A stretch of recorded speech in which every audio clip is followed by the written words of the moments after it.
Namaste Vandami, Pujya Guru Bhagavan, respected senior colleagues, and hi to my young colleagues.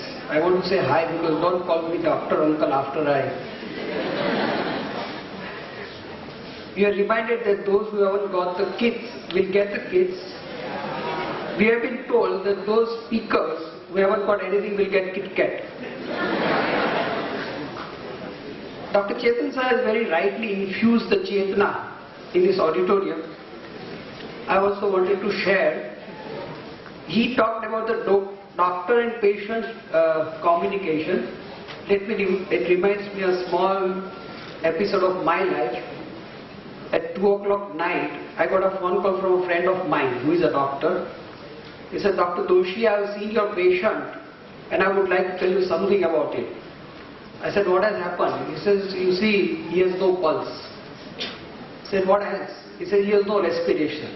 I said, is he living? He says, he is not living, but I can't tell the relatives that he is not living. Please come and say that he is not living. This is some simple thing which happens in our life. Technically, we go all the time. A neonate in our hospital died, and the doctor who came to collect the eyeball asked the relative, what is the name of the child? The first day child is born. It sometimes happens that we take the history is taken, Miss So-and-so, are you married? She says, no. How many children you have? And we mechanically we go. Nikita just whispered in my ear, be short. And it reminds me a small thing which Dr. AIJMSC told us, that he says, I keep 2 lectures in my pocket, one which is a short one which reads thank you, and the one which is a long one which says thank you very much. He said, don't do that, let it be mini. And I really appreciate, I remember Dr. Ramchandani of my GS Medical College, who always used to say, oh, there are guys from GS. He always used to say that your lecture should be long enough to cover the important part like a mini skirt, and it should be short enough to arouse your interest.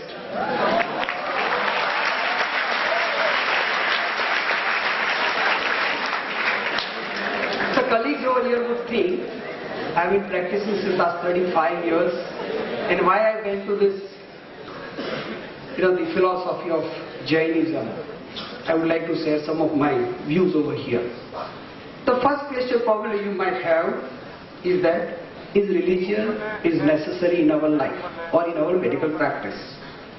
Let me quote Dr. William Strobich of University of California, who has conducted longest study on health and spirituality, covering 5,000 patients over a period of 28 years, and he concludes that spirituality has positive effect to cure the patient's disease. Either it is equal to the medicines or even sometimes more than the medicine. We cannot ignore the spiritual aspect of medical practice.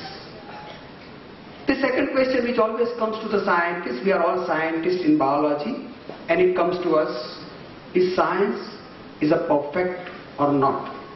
Let me share something with you. We study silly cell membrane, poorly understood protoplasm, the naughty nucleus, confusing chromosome, and dubious DNA.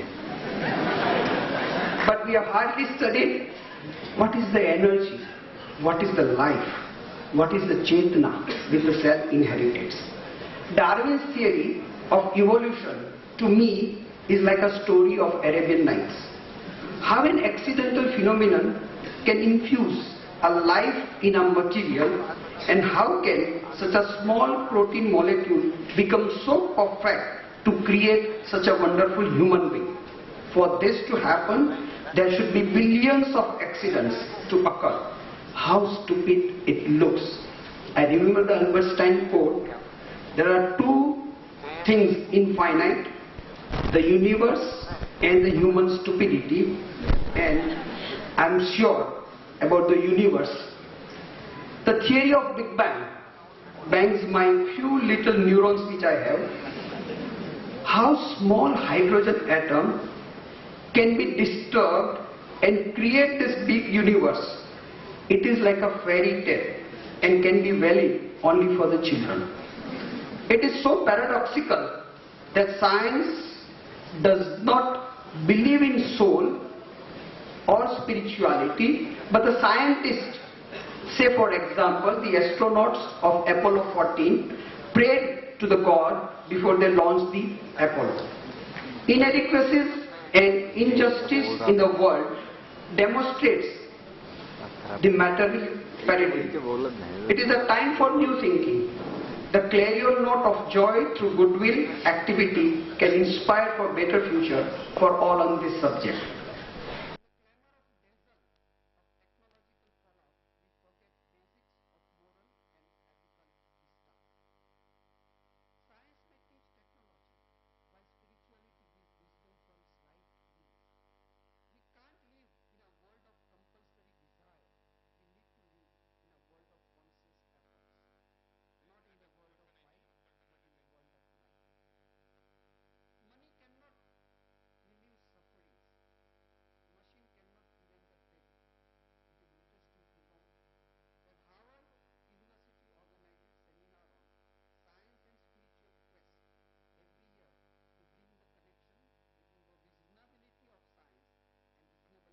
Of spirituality. I would like to show some of the interesting slides over here which I prepared for my Kenya convention, and it will be very interesting for you to know. I'll go a little fast as the time is running very short.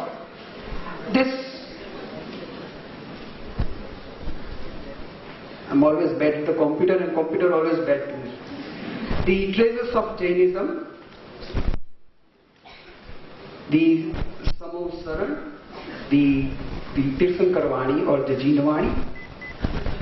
Louis Pasteur, the father of microbiology, said that life only originates from life.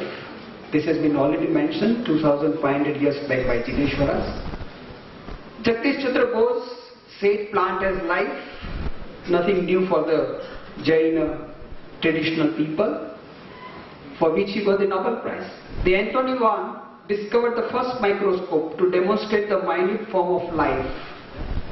हमारे में कहा जाता है कि on one tip of pin there are millions of organisms.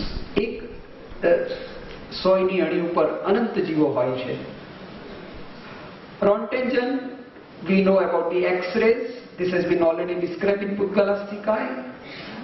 We talk a lot about the David Bohr, who gave the concept of atomic structure, and if you read again the Pudgalasthikae, if you read Anu, Paramanu and Vargana, this description is already found in our literature. Sir Chandrasekhar Raman, C.V. Raman, he says light is like a matter and it scatters. This has been already mentioned in our literature. Sidney Brenner, he said that cell life is programmed by predetermined genetic regulation, for which he got a Nobel Prize in 2002. This has been already mentioned in, as Ajay Sagarji Maharaj already said, in Nama Karma and Ayushya Karma. We have people like Galileo, Isaac Newton and Leonardo da Vinci who did a lot of work on sound. And friends, if you read Pudgalasthikae again, these things are already reflected there. We have people like Christopher and Bernard Shaw on idealism and humanity.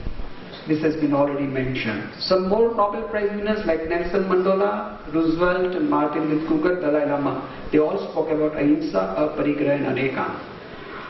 Recently, Dr. Amartya Sen, basically from Bengal, got the Nobel Prize for Welfare Economy. If you read the chapter on aparigraha, this is what exactly he has written in his book. Take an example of Vangai Maathai, who got the Nobel Prize for environmental activities. And friend, if you read the first chapter of Acharan Sutra, Chakai Jiva Raksha, where we already talk about earth, water and plant protection. Take example of Albert Einstein or Michael Brown, who did a lot of work on vegetarianism, which has been a part of our Jainism. William Wordsworth, the great poet of the century, said, "Don't mingle thy pleasure or thy joy with sorrow of the meanest thing that you feel," for which you got the Nobel Prize. Jivdaya is the epitome of our philosophy. We say, boil the water before you drink, and read this 4,000 children die every day due to unsafe drinking water, more so in developing countries, said by Carol Bellamy.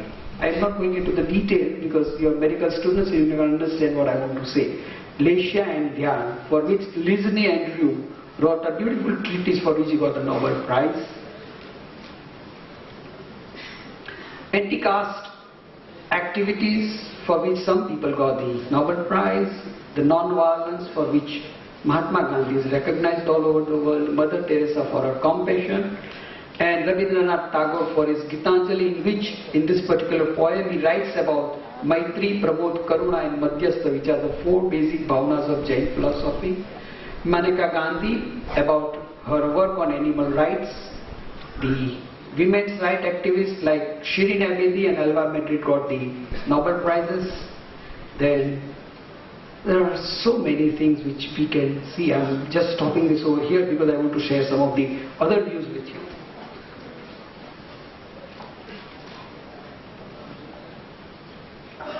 The question which comes to our mind, that why do we suffer? There are thousands of people thinking about animal rights, but there are millions minching meat every day. Can we be so bad to the animals? Can we be so cruel to the animals? I remember a small story. The monkeys got together and went to the god to present a memorandum, saying that we don't like human beings saying that we are the ancestors of them. The god asked them why. He said, no, they have to be at least little better or little like us. And let me tell you, friends, our sufferings are more not due to the physical problems or the microbiological problems. We usually suffer more because of the anger, ego and greed, the root cause of all the evils, either to the self or to the society or the universe. Environmentalists speak about air pollution, water pollution, soil pollution, radiation pollution, and maybe psychologists may also speak about mental pollution. Tirthankaras are those who have also spoke about the soul pollution. Medical science can help us to do CAT scan, PET scan and whatnot. But they can detect aneurysm, not the anger. They can detect epilepsy, not the ego. They can detect goiter, not the greed. They can detect cancer, not the cunningness. It can measure the level of sugar, but not the level of desire. We are doctors. How can we employ violent means for the treatment of our patients? Or anything that we employ for our patients? Can we kill animals and prepare drugs? Can we make animals to suffer for our existence? Do we hear the cries of animals or plants? Do we hear their or we see their tears? How can we involve in violence to animals, to plants, to earth and to the air? Here is a need for spirituality. Science may care for the comfort of human beings. The spirituality cares for the comfort of all, water, plant, animal and human. This is the epitome of spirituality, the center of which is ahimsa, non-violence. Thus Jain philosophy offers the treatment part of it. I am not going into the details, but let me summarize. The diet rules are there in Jain philosophy, which talks about your health, basically your body purification. There are things like worship, pratikraman and samayik, which is very good for your mental purification. And there are things like dhyan and kayotsarga, which are very good for your spiritual purification. Jaina literature always believes in ahimsak upchar. Few days back, when I was with Ajay Sagar Maharaj sir, he mentioned about a book which I went through afterwards. He said that there is a book available. The name of the book is Pushpa Ayurveda. And in this book, it is described. You must be knowing that all our Tirthankaras, when they get the salvation or the liberation or the nirvana at the end of their life, they are always under one tree. And these trees are always flower trees. And such 24 trees are described and their flowers are described, and how can you prepare the best drugs out of these flowers. we must, some of the people who may be research oriented should try to do work on this. A day will come when we shall decode DNA for the secrets of past and the picture of future. We may be able to read message and mystery in ourselves.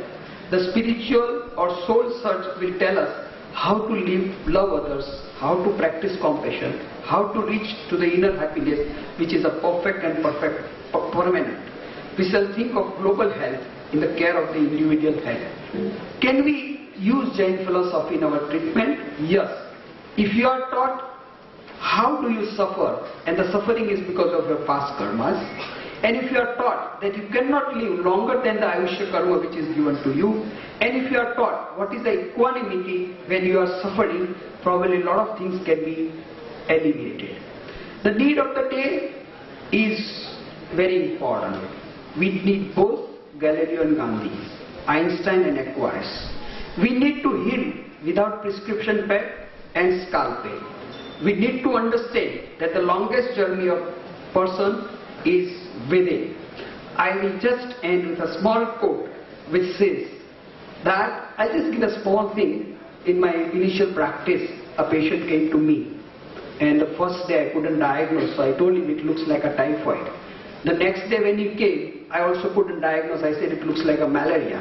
The third day he came, I gave one shot of analgin. In those days we used to use analgin a lot. The patient vanished. For a few days I did not see the patient, and I was always worried whether this patient will come again or not. After 15 days he came with another patient. He said, हमारे doctor को दिखाओ, ये doctor बहुत अच्छा है, एक injection से मेरा टाइफाइड भी चला गया था, मलेरिया भी चला गया. And I will take 1 minute more because this is very important.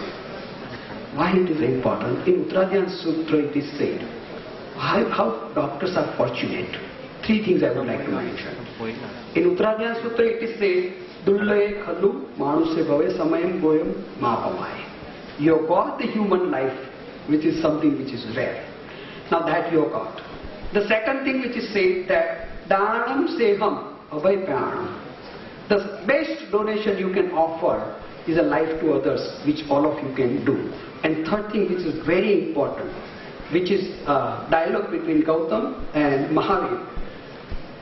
Mahavir answers, जे गिलान पड़ी रहसी से धन्य, जो दुखियों की सेवा करता है वो धन्य है. और उसके आगे एक बात कहता है, गिलानम वयावचम करे माणे समेणी निमित्ते. The one who treats the person who suffers gets the salvation or the moksha. It is said that God is always good, the evil is always evil. But the man is mysterious. He may be God in evil and evil in God. Let me end this by a small stanza of Amar Muniji, where he says, जीवन ही नदिया की धारा जब चाहो मुड़ सकती है, नरक लोक से स्वर्ग लोक से, स्वर्ग लोक से मोक्ष पद तक जब चाहो जुड़ सकती है. निष्काम कर्म ही जीवन बल है, जग प्रदीप करके ही जावे, सावधान बुझने ना पाए. धर्म हृदय की दिव्य ज्योति है, धर्म हृदय की दिव्य ज्योति है. Thank you very much. Thank you, Dr. Bipin Doshi. I would request Dr. B.J. Damani and Dr. Achal Sanghvi to please come on dais and give away the token of appreciation to Dr. Bipin Doshi. Dr. B.J. Damani and Dr. Achal Sanghvi.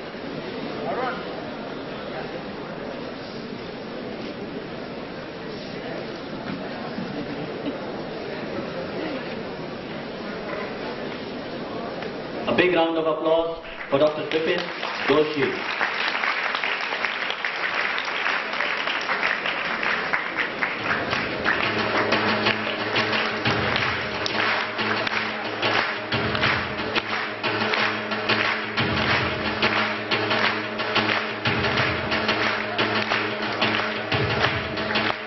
और scientific session को आगे बढ़ाते हुए I would next call upon Dr. Rekha Jain, Head of Department of Tilak Ayurveda College, Pune.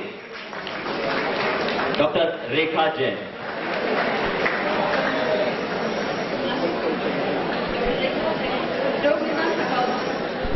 received a university gold medal for a thesis on the contribution of Jainism to Ayurveda and medical sciences.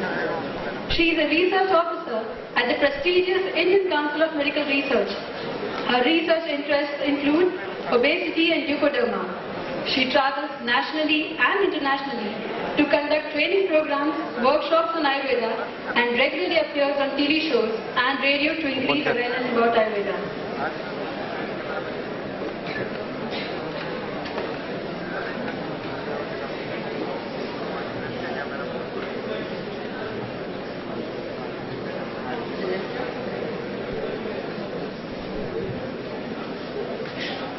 I will start with small prayer to Guru Maharaj.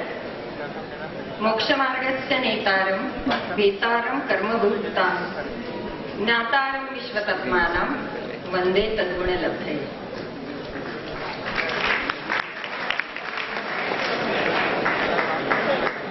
Today, I am very glad to be with you on this occasion of National Medical Students Conference and Doctors Conference.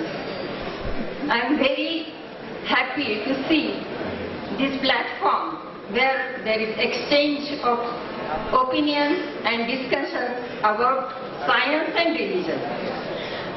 As you know, before probing into the subject, I would like to thank organizers, especially Dr. Abhinandan Mukhi, who has called me to deliver lecture on the subject of contributions of Jainism to medical science. The subject is new because how the religion contributes. I think the first lecturer just now, he told about the philosophy of Jainism and how it relates to sciences. And I also like to deal with the same subject, nearly the same subject, but the contribution to medical sciences. As you know, Jainism is a very old religion. It's a way of life, it's a tenet, and it's an offshoot of very old Indian culture known as Shramana Sanskriti. In Indian civilization, there are very old two cultures. One is Shramana and the other one is Brahmana. But here Brahmana is not a religion, but knower of Brahma is known as Brahmana. And the first one, Shramana Sanskriti, includes the essence of Jainism. How? That I am going to tell you. The Shramana includes three words. One is Sama, or Samana Sanskrit word. One is Sama, second is Shama, and third is Shrama. How this Sama quality or Sama property helps to improve medical science or related to medical science. Especially this Sama quality is very important in Jain philosophy because the pathway towards the moksha or liberation is Samyak Darshan, that means right faith, Samyak Jnana, right knowledge, and Samyak Charitra, right conduct. So this has very much importance, and Moksha Margani. So very much important thing for the Jain philosophy, and same is included in definition of normal health or a healthy person, which is accepted by WHO also. Ayurveda says, Samadosha Samagnischa Samadhatumulakriya Prasanna Atmendriya Manaha Swastha iti abhidiyate. So, in modern science, the digestion, assimilation, metabolism, physiology, everything, if it is normal, if it is in a balanced state, then and then the person is called normal. But Ayurveda supplements it by Prasanna Atmendriya Manaha. This system should be normal and it must be supplemented by balance of mind, balance of soul and body. Then and then the person is called healthy or normal person. So this is the contribution of Sama quality or Sama property of Jainism to the medical science. Again, the second principle, as just now they told, about the vegetarian and about non-violence. This is also a very important principle which contributes to medical science. Non-violence, how it contributes? There are three properties of mind. According to Ayurveda, they are sattva, raja and tama. The non-violent regime or non-violent dinacharya, it helps to emerge a sattva quality of mind. And that is very important because this sattva quality increases your physical and mental resistance. An example of this is our Guru Maharaj. They never take vitamins, they never take medicine, they never take tonics. Still, they live on very simple diet, very simple living and high thinking. Still, they have very good resistance. They generally never suffer from diseases. They walk from place to place and they have a lot of energy more than us. So this is because of emergence of sattva quality or nourishment of sattva quality, and that is very important, and it is produced only by non-violent daily regime. So Shat Avashak, it is called as Shat Avashak. जो अभी बताया था कि 6 आवश्यक कौन से हैं, तो पूजा, ध्यान, मेडिटेशन, शाकाहार, ये जो अपने जैन फिलॉसफी में बताया है, ये इतना आवश्यक है कि जिससे माइंड का तत्व गुण बढ़ जाता है और उससे resistance against diseases, resistance against infection develop हो जाता है और आदमी मेंटली और फिजिकली फिट हो सकता है. तो this is a quality of non violent behaviour और नॉन वायलेंट डेली रेजिम. तो इस दिनचर्या में जो जैन फिलॉसफी में बताई है दिनचर्या, उसी से अगर बिहेवियर रहेगा तो ये रेजिस्टेंस बढ़ाने में काम आता है. इसमें ज्यादा डाइट या शाकाहार पर ज्यादा ध्यान दिया जा सकता है, जिससे सत्व गुण का पोषण हो सकता है. अकॉर्डिंग टू ग्रंथ आयुर्वेदा एंड गीता, से आहार शुद्धो सत्व शुद्धि, सत्व शुद्धो ध्रुवा स्मृति, स्मृति लंघे सर्व ग्रंथि नाम विप्रमोक्षः. यहाँ उन्होंने बताया कि शुद्ध आहार, सात्विक आहार, वेजिटेरियन आहार से सत्व गुण बढ़ सकता है, उससे रेजिस्टेंस बढ़ सकता है. अगर इसमें अगर शुद्धता हो तो मेमोरी अच्छी हो सकती है. और विप्रमोक्ष, ग्रंथि का विप्रमोक्ष यानी जो हार्मोन्स है, इंटरनल हार्मोन्स, उसका भी बैलेंस रहता है. और जो बाकी एवर्शंस ऑफ माइंड है, जैसे अभी बताया था कि जेलसी है, ग्रीड है, एंगर है, क्रोध है, ये सब इसका निवारण भी सात्विक आहार से हो सकता है. इसलिए ज्यादा वेजिटेरियन डाइट और उसका इफेक्ट ऑन बॉडी, इसको ज्यादा ध्यान दिया जाता है. ये this is also contribution of Jain philosophy और Jain principle to medical science to maintain the health and increase the resistance. Again जो डेली रिजिम में बताया है कि वार्म वाटर, बॉइल्ड वाटर, फिर avoidance of green leafy vegetables in rainy days, that is also very important for the digestion in old, especially in old people, and to maintain health. This is also one of the contribution. Again, because of the influence of the non-violent principle, many of the Jainacharya, they are motivated to write and develop a special branch of Ayurveda known as Rasa Shastra.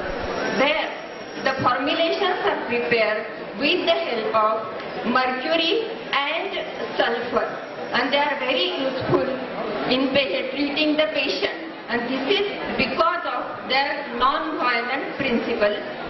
They have contributed many compendiums like Rasa Shastra, Yogaratna Chintamani, and many other compendiums which are helpful. Just now they told the important compendium is Pushpayurveda, where to avoid violence, they have prepared nearly 18,000 preparations from flowers which has no stigma and stamen, or no strikesar or pukesar, and the references are found in Bhandarkar Oriental Research Institute.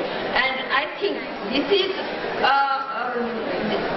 there are some place is to the youngsters or the challenge for researches, and research should go in a proper way. I think here is a place. I should tell you something because everybody is tired of hearing the knowledge and knowledge and knowledge. So I would like to tell you one research joke, because अगर research अच्छी दिशा से नहीं गया तो दशा कैसी हो सकती है, इससे आप सोच सकते हैं. कुछ साइंटिस्ट ऐसा रिसर्च कर रहे थे कि कॉकरोच जो चलता है वो किस तरह से चलता है, उसका मैपिंग चल रहा था. तो कुछ कॉकरोच ऐसे चल रहे थे, उसके ग्राफ वो निकाल रहे हैं. एक साइंटिस्ट ने उसका एक लेग निकाला और उसको बोल रहा था कि चल चल, लेकिन वो अच्छी तरह से चल नहीं सकता था. तो ग्राफ ऐसे ही टेढ़ा मेढ़ा आ गया. फिर दूसरे साइंटिस्ट ने दूसरा उसका लेग निकाला तो वो बिल्कुल ही नहीं चल सकता था, थोड़ा थोड़ा चल रहा था. तो भी वो सब साइंटिस्ट बोल रहे थे चल चल चल, तो वो थोड़ा सा चल रहा था. फिर तीसरा चौथा ऐसे लेग उसके निकाले तो किसी भी तरह वो चलने का ट्राई कर रहा था. फिर ग्राफ भी आ रहा था और उसके जब 6 लेग निकाल दिए तो वो बिल्कुल ही नहीं चल सकता था. तो साइंटिस्ट बोल रहे थे चल चल चल, लेकिन वो चल ही नहीं सकता था क्योंकि उसके सभी लेग गए थे. तब उन्होंने कंक्लूजन निकाला कि 6 लेग निकालने के बाद कॉकरोच को सुनना नहीं आता. इस तरह रिसर्च की दशा हो सकती है. इसलिए यहाँ मैं कहना चाहती हूँ कि जो ओल्ड लिटरेचर है, आयुर्वेद साइंस है उसका, और जो ओल्ड लिटरेचर जैनिज्म का है, इसमें जो भी कॉम्पेडियम है वहाँ बहुत सारे रिसर्च के पॉइंट्स है अबाउट पुष्पायुर्वेदा, अबाउट रसौषधि. और ये यंग जनरेशन के लिए मुझे ऐसा लगता है कि ये चैलेंज है और वो उस चैलेंज का स्वीकार करें. तीसरा प्रिंसिपल जो कंट्रीब्यूट करता है मेडिकल साइंस को वो है अनेकांतवाद. अनेकांत. The third अनेकांतवाद. अनेक means many. Many-sided approach towards the reality. This is the principle, and this principle is applied everywhere in the diagnosis of patient, in the treatment of patient, and many of the principles in Ayurveda are based on this principle only, Anekant. Many of the Ayurvedic students, they know that Panchabhutik Siddhanta, Rasavirya Vipak Siddhanta, Dosha Siddhanta, all are based on generally on this Anekantavad, because reality is multifarious. If you want to know real things, you have to take Anekanta view. In modern science also, when they come to the diagnosis, they go through clinical examination, physical examination, pathological examination, X-rays, and many other things like sonography, etc. They take all the views and come to the diagnosis, or they consider all the opinions and come to the diagnosis. This is based on the principle of Jainism, which is called Anekantavad or Anekanta. This is arose because of the confusion of philosophers about the way towards the liberation. In short, the time is very less, so I would like to concise, or in short, I would like to tell you that the contribution towards the medical science is by non-violence, by Samatattva, by Anekantavad, and many of the stalwarts in the society, Jain society, they donate for medical institutions, medical researches, scholarship for medical students and colleges. And I think to settle science in the society, this is very important, and this is also a contribution from Jain people towards the society and towards the medical science.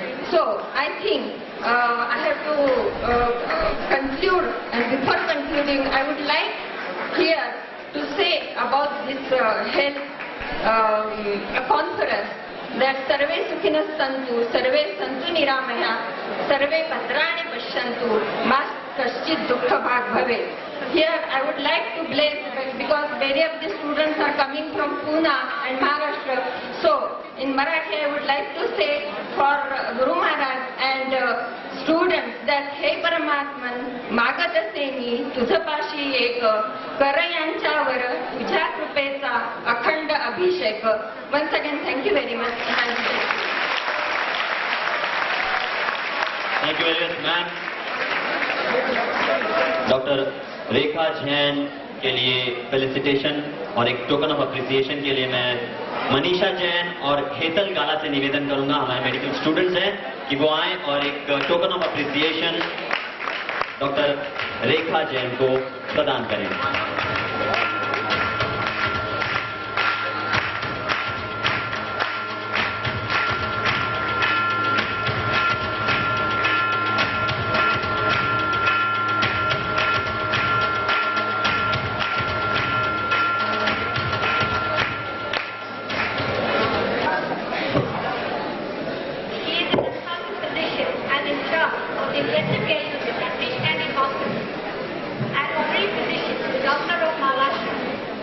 A brilliant student, he was awarded almost every scholarship and medal at the university. He was the youngest Indian to be elected as a fellow to the Royal College of Physicians. He has contributed to many international textbooks in medicine, over 50 publications, from the eosinophilia, tetanus, and critical care medicine. He is the only Indian to author a chapter in the Oxford textbook of medicine. Received many laurels, including the Padma Bhushan, Teamwork Award and Duration, Jain International Awards for Excellence, the Dhanvantri Award, Dr. P.C. Roy National Award. He is a recipient of the Master Fellow Award of the American College of General Physicians. This coveted award has been given to only 12 individuals in the last 60 years since the college was established. He is an elected fellow of the Royal College of Physicians of London and the American College of Physicians. He is also a visiting professor in Brompton, Hospital of London and the National Institute of Health, Washington. His research interests include critical care, tetanus, rabies, eosinophilia and many others. For the benefit of education, he has compiled years of experience in a bachelor's opus entitled The Critical Care. An academician at heart, he has trained many brilliant students in the last 40 years, many of whom hold key positions all over the world. I can go on and on to enumerate Dr. Udwadi's outstanding achievements, but I can see the audience being quite eager to hear from him directly. Dr. Udwadi. And students, I'd like to tell you that Dr. Farooq Udwadia जिस topic पर बात करने जा रहे हैं, आपके लिए आगे चलकर प्रैक्टिस में बहुत ही ज्यादा इंपॉर्टेंस रखती है. ये टॉपिक मेडिकल एथिक्स पर करने जा रहे हैं doctor Farokh Udwadia. A big round of applause. Today is a very important one, particularly for medical students, and I gather that the most of you here are studying as medical students, and some of you all are in the paramedical field. Ethics today is an extremely important subject, simply because more people ignore it than practice it. I would define medical ethics as the disciplined study of the morality of medicine, and it questions what morality should be for physicians, for patients, for healthcare organizations, and for society regarding health policy. Bioethics was a term which included a little more. It was coined in 1970s, and it includes medical ethics, also addresses what morality should be for the care professions, all care professions, including the nursing and the paramedical professions.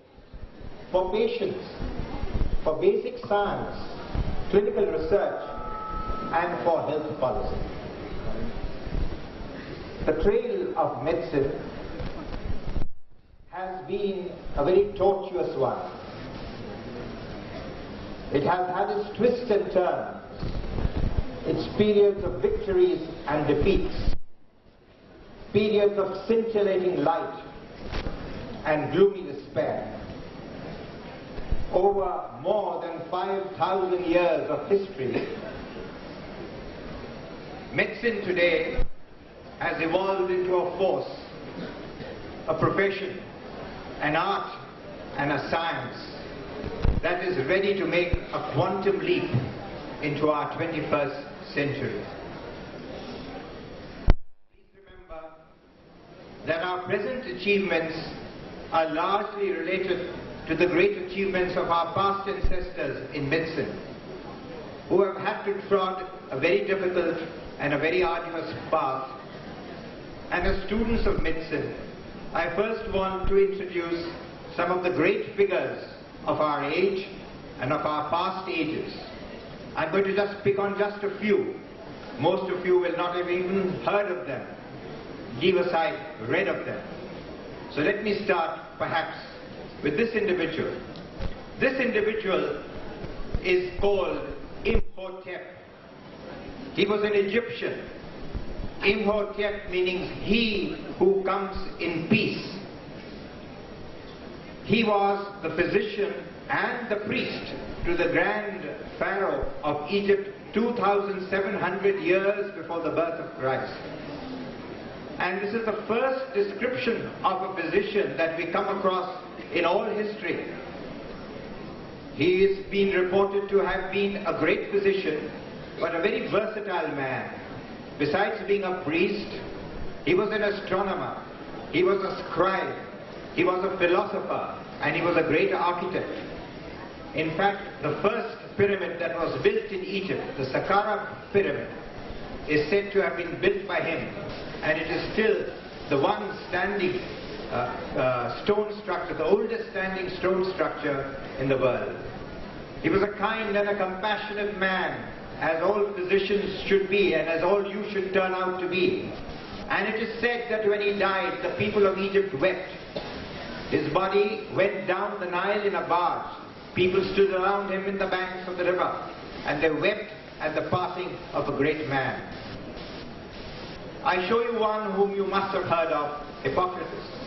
He was in the 5th century BC, and he is often considered to be the father of allopathic medicine. Besides the fact that he wrote many treatises and many books, he was the man who first described the taking of a proper history and a proper physical examination as an essential to every physician. Till that time, till his time, medicine was largely believed to be magic and superstition. It was believed that demons got into your body and they had to be exorcised. It was believed that the gods determined what was happening to you and that the evil should be taken out of your body. He was the first man to say that nothing of the sort. He appealed to reason. He said there must be a cause for all these things, that there was no such thing as sorcery and exorcisation of disease. And he was the first man, therefore, to give a scientific bent to medicine. That was not his only contribution. Perhaps an equally important contribution was the fact that he first wrote the Hippocratic Oath. I hope all of you are familiar with that, in which he laid down the duties of a physician, duties to himself, duties to his patients, duties to his colleagues, duties to the relatives of patients. He also laid down the code of behavior that a good doctor should follow. And here is our own Charakka. It is believed that he lived sometime in the 2nd to the 4th century AD. I shall not go into the history of his life, but the Charaka and Susruta were the two great Indian physicians of yore, the two great founders of Ayurvedic medicine. They also considered that medicine was not to be taken in isolation as a study of different organ systems, but viewed medicine as a holistic affair where the whole human being was to be taken into consideration. His mind, his body, his soul or spirit, and also the environment in which he lived. This is Susruta. Charaka, as you know, was a great physician. The Charaka Samhita, as you know, considered as one of the most great masterpieces of medical literature, wherein a large number of diseases have been described and a large number of antidotes or a large number of treatment procedures have been written out at great length. Susruta was an equally great surgeon, And amongst the surgical procedures that were performed in that age and time was plastic surgery, and amongst the most important plastic surgeries was plastic repair of the nose. In those days, if a woman was unfaithful, one of the punishments was to cut off the nose. So this was a plastic repair which was through the device. And believe you me, this very device or this very surgical procedure ultimately reached Europe sometime in the 16th or the 15th century and was literally copied from what Susrusa's description was. Let me now take you to one of the not recent, but one of the more important descriptions of a great man called André Vesalius. He was a father of anatomy, the anatomy that you learn. And he wrote a monumental book called Fabrica Corpora Humanis, which means the structure of the human body. He was a professor at the age of 27. And when he described his anatomy, he destroyed the myths that had been traveling down over the centuries. The myths that had been perpetrated by another great physician and surgeon, but who had made many mistakes in anatomy, and that was Galen. Like all great discoverers, he was hounded out from his office. He was professor at the University of Padua in Italy. He had to run away because they thought that going against the tenets of the then described anatomy was treason. He had to run away. He ultimately died in a shipwreck. And here is a great man again, of which I'm sure you haven't heard. His name is Ambroise Paré. He was a barber surgeon in the time of the 16th century. He joined the King of France with his troops when he went to war as a barber surgeon. And when he saw the dead and the dying on the field, he was told by his colleagues that the best way to treat a wound was to pour burning oil on them. Fortunately for him, the burning oil that he had ran out and he didn't know what to do. So he devised another ointment which consisted of the yolk of egg and turpentine and a syrup of roses, and he poured that into the patient's wounds. He went back to his tent to sleep, and he was quite sure that all those patients on whom he tried the new dressing must have died. To his surprise, he found that all those in whom burning oil was poured had died, and those in whom he had poured his new mixture had survived. That was the time when it was decided that you should never cauterize a wound, and you should never either use hot substances on it, particularly hot burning oil, nor use a cautery on it as used to be used at that point in time. He made many discoveries. Among them was the ligature of an artery before amputation, so that patient did not lose blood. He was also your founder of obstetrics and gynecology. He was the first man to try podalic aversion in a pregnant woman. He just had many instruments to including the arterial hemostat, which you all use as surgeons. That was first devised by this man. He was a very humble, very compassionate man. Once upon a time, a very, very badly wounded soldier came to him. He was given up as dead or would surely die. He brought him back to life, and they were all surprised. And when they asked, how did you manage it? His answer was simple. He said, I dressed the wounds, and God healed them. Ladies and gentlemen, this is the epitaph that has been written on this great man's tomb. And here is the man who I think you all know. He's the man, in my opinion, who has given the greatest possible benefit to humanity. He is Edward Jenner, the man who found smallpox vaccination. Vaccination was a scourge in those days. It decimated populations of various countries, both in the West and in the East. And here was a man, a simple country doctor, not an intellectual, a man who listened to his patient. The patient came and told him, Doctor, I don't think I will get smallpox in this epidemic. And he asked, why? And he said, because I've already had cowpox. That stuck in his head. And he experimented with that. And he showed that when he inoculated a patient with cowpox, this patient was inoculated again from the pus of a smallpox victim would not get smallpox. And as you know, smallpox today is extinct. It no longer exists. And it is due to the pioneering work of this simple country doctor, perhaps not very clever, but very persevering, very compassionate, who listened to his patients. and here is a great man again. I don't know if you've heard of him. Is William Pasteur. William Pasteur was a Frenchman. He wasn't even a doctor. He was a chemist. But he revolutionized medicine. At one time, it used to be thought that disease was due to what they call miasmas, vapors in the air which you took in and which produced disease. He was the man who showed that disease was due to microorganisms, small little creatures that you could not see. He was the man who said that different microorganisms or specific microorganisms were responsible for specific disease. He was the man who was responsible for putting vaccination against disease on the map. He was the man who devised vaccination or pioneered vaccination against diseases like cholera. And above all, he was the man who experimented on and proved and ultimately manufactured the rabies, anti-rabies vaccine, which, as you know, is so important in the prevention of this dreadful disease, which still has 100% mortality. You won't believe it, but recently a French newspaper took out a referendum on who they thought was the greatest man in France ever. And they put Pasteur in front of everybody else. Before all the other great men in France that had come through the ages, they put Pasteur first. Never has a man been so honored in his lifetime. The Pasteur Institute, where incidentally the HIV virus was discovered, was founded in his lifetime. He started it. He gathered around him the greatest minds in microbiology and in medicine around him. And his students carried on his great work. This is close to our generation. Fleming, who discovered penicillin.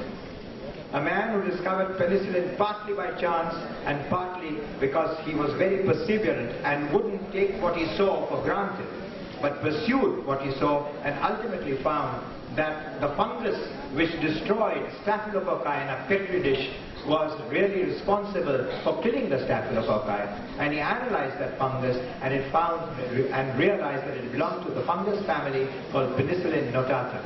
It's a lovely story. And here is a great surgeon, Harvey Cushing, the man who founded neurosurgery.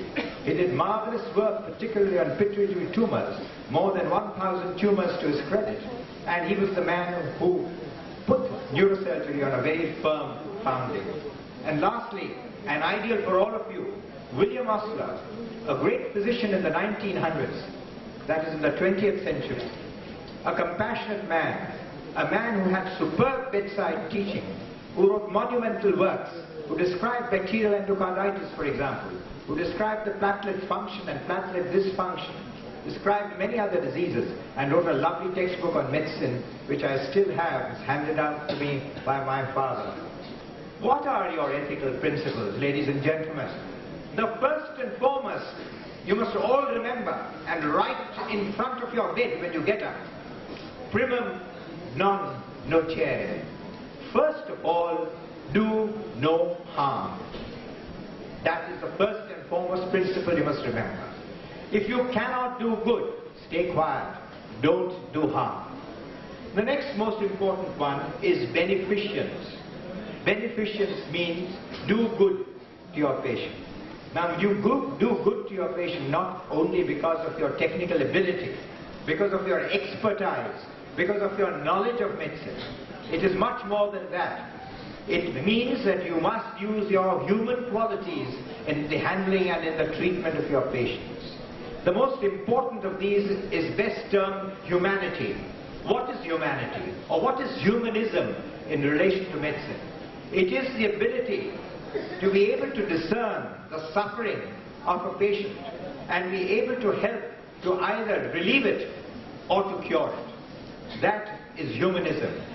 That encompasses compassion. And that is the basis of a doctor-patient relationship. A doctor-patient relationship which unfortunately has been spoiled a great deal by the technical achievements of medicine today. Then you come to patient autonomy. It's important that the patient is informed. What is the matter with him? Why are you doing what you're doing? Why are you doing the tests that you think you shouldn't be doing to him? What is going to happen to him? Have you taken his permission before you draw fluid out of his chest? or out of his abdomen? Have you explained why you are doing that? The patient has a right to refuse. He has a right to refuse after proper information has been given to him. So therefore information is extremely important in today's times in particular. If you ask me, the whole of medicine today is a balance between beneficence on one hand and patient autonomy on another. And there is often a conflict between the two. Let me give you some examples. A young girl comes to us with attempted suicide, almost dead. And the houseman, when putting on the electrodes, finds in her pocket a note. Under no circumstances are you going to resuscitate. A note to the doctors. Am I going to heed that note? This is the patient's autonomy who said, I don't want to be resuscitated. But beneficence tells me that I should do good to the patient. This is a conflict. How do I repair it? Of course, we ignore the note in this situation. We intubated the patient. We ventilated the patient. We treated the patient. The patient fortunately recovered. And she blessed us for having brought her back to life. So you must remember that sometimes patients make decisions under distress, under anxiety, under stress, under misinformation. There are many who will tell you, no, I've got a bad pneumonia, you treat me without the ventilator. If you tell him, look, the pneumonia is on both sides, there is very little lung left, you are hopelessly hypoxic, you must have a machine to help you till such time the antibiotics work. No, I will die with dignity, I will not have the machine. Rubbish. Here again, beneficence is more important than patient autonomy. I said, to hell with you, I'm going to do, otherwise you shouldn't have come to the hospital. I'm going to do what is right for you. In my opinion, we saved the person concerned, and he was blessed us again forever for having done so. So there needs to be a certain amount of balance between beneficence and patient autonomy. I could go on with many examples. There are sometimes difficult decisions to make, sometimes not so difficult, but this is a very important field which has a certain grey area as regards ethical principles. And then you have justice. What is meant by justice? I'll just give you a classic example. 8 patients in my tetanus ward at the JJ hospital, all dreadfully ill. All of them, at one point of them, required a ventilator. We had managed to acquire 4 ventilators. So what do we do with the other 4 patients? Who do we use the ventilator on? The answer is, and this is what we used to do, you use it on those which you think are the most deserving to use. And the remaining 4, it's your duty to see they get a ventilator in another hospital. It's your duty. You should not rest until that has happened. But I'm just giving you a simple example. An equitable distribution of medical resources is extremely important. And unfortunately in our part of the world, it does not happen. What do the poor get in our part of the world? What medical attention do they get? Do they get attention as much as they would get in, for example, some of the private hospitals in the city? Are some of the ordinary government clinics or municipal clinics as well equipped? Do they look after them even if they want to look after them? So the distribution of resources, I feel, is extremely important, and I think doctors should be concerned in policy making as far as this goes. Medicine, of course, has made great strides. Every one of you, personally, or through contacts with your own relatives or friends, will know that so-and-so was saved by medicine, by the current advances in medicine. Who can deny the importance of transplant surgery? Who can deny the importance of coronary bypass surgery, neurosurgery, joint replacement surgery? The surgeon can almost touch every single organ or every nook and corner in your body, either with his fingers or through a laparoscope. So there's no denying that. The antibiotics, the antihypertensives, the antidepressants, what have you. Certainly, medicine has made great strides. But even so, there is a seething discontent against the medical profession in the lay public. And there is a seething discontent even amongst the members of the medical profession. And I think as young people who are about to start on their career, you should understand why this is so. And I give you some important reasons. The first is the mechanization of medicine. The mechanization of medicine has robbed it of its human values, of its humanity. It has disrupted the doctor-patient relationship. This is the age of biotechnology and molecular biology. This is an age when machines rule the world. Therefore, there is often a machine which is intercepting, or which is the link between the doctor and the patient. The doctor sometimes therefore relates more to the machine than to the patient. And the patient too is made to relate more to the machine than to the doctor. This spoils the doctor-patient relationship, and medicine, in my opinion, particularly patient care, is absolutely bound with a good, harmonious doctor-patient relationship. Then you come to super specialization. Everyone wants a super specialist in certain occasions. If you want a laser treatment for a retinal detachment, certainly you would go to a specialist who deals with that. If you want a special job done on in a surgical procedure, you will certainly pick one who is doing that and that alone. But super-duper specialization gives you a very blinkered view of medicine. It robs a person of a holistic view of medicine. And sometimes I see in a critical care unit 15 doctors looking after a patient, each one looking after his own narrow specialty only concerned with that, with the result that the poor patient is forgotten, and what happens to the patient is unfortunately a poor result. Then you come